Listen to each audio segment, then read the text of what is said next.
ఇంటికి తొలి చూలు పిల్లాలు అందం జన్మ జన్మల పుణ్య ఫలముగా జాలువారు పసి పాప నవ్వులే ఆలు మగలకు అందం.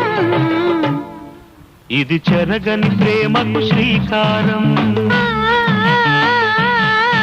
ఇది మమతల మేడకు ప్రాకారం. పండిన కలలకు శ్రీరస్తు, పసుపు కుంకుమకు శుభమస్తు. కనివిని ఎరుగని అనురాగాని